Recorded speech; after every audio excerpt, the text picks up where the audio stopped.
ಮಾಜಿ ಸಂಸದ ಪ್ರಜ್ವಲ್ ರೇವಣ್ಣ ಅಶ್ಲೀಲ ವಿಡಿಯೋ ವೈರಲ್ ಪ್ರಕರಣ. ಈ ಪ್ರಕರಣದಲ್ಲಿ ಪ್ರೀತಂ ಗೌಡ, ಶ್ರೇಯಸ್ ಪಟೇಲ್ ಅತ್ಯಾಪ್ತರಿಗೆ ರಿಲೀಫ್ ಸಿಕ್ಕಿದೆ. ಸಂಸದ ಶ್ರೇಯಸ್ ಪಟೇಲ್ ಅತ್ಯಾಪ್ತರಿಗೆ ಬಿಗ್ ರಿಲೀಫ್.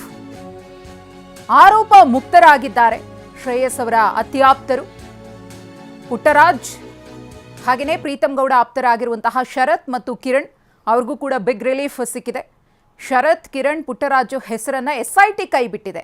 ಕಾರಣ ಆರೋಪ ಸಾಬೀತಾಗಿಲ್ಲ. ಈ ಹಿನ್ನೆಲೆಯಲ್ಲಿ ಎಸ್ಐಟಿ ಇವರ ಹೆಸರುಗಳನ್ನು ಕೈಬಿಟ್ಟಿದೆ. ಪೆನ್ಡ್ರೈವ್ ಹಂಚಿಕೆ ಕೇಸ್ನಲ್ಲಿ ಚಾರ್ಜ್ ಶೀಟ್ ಅನ್ನು ಎಸ್ಐಟಿ ಸಲ್ಲಿಕೆ ಮಾಡಿದೆ. 13,712 ಪುಟಗಳ ದೋಷಾರೋಪ ಪಟ್ಟಿ ಸಲ್ಲಿಕೆಯಾಗಿದೆ. ಫೆಬ್ರವರಿ 19ರಂದು ಸಲ್ಲಿಕೆ ಮಾಡಿರುವಂತಹ ಈ ಚಾರ್ಜ್ ಶೀಟ್ನಲ್ಲಿ ಈಗ ಹೇಳಿದಂತಹ ಮೂವರ ಹೆಸರಿಲ್ಲ.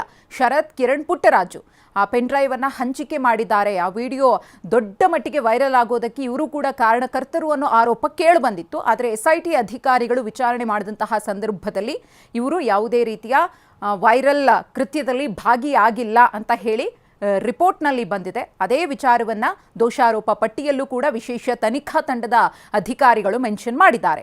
ಹಾಸನದ ಸಿವಿಲ್ ನ್ಯಾಯಾಲಯಕ್ಕೆ ಚಾರ್ಜ್ ಶೀಟನ್ನು ಈಗಾಗಲೇ ಸಲ್ಲಿಕೆ ಮಾಡಲಾಗಿದೆ. ಹಾಗಾಗಿ ಸಂಸದ ಶ್ರೇಯಸ್ ಪಟೇಲ್ ಮತ್ತು ಪ್ರೀತಂ ಗೌಡ ಅತ್ಯಾಪ್ತರು ತಮ್ಮ ಮೇಲೆ ಏನು ಆರೋಪ ಕೇಳಿಬಂದಿತ್ತೋ ಅದಕ್ಕೆ ಸಂಬಂಧಪಟ್ಟಂತೆ ಇದೀಗ ಮುಕ್ತರಾಗಿದ್ದಾರೆ. ಬಿಗ್ ರಿಲೀಫ್ ಅನ್ನು ಎಸ್ಐಟಿ ಅಧಿಕಾರಿಗಳು ಕೊಟ್ಟಿದ್ದಾರೆ.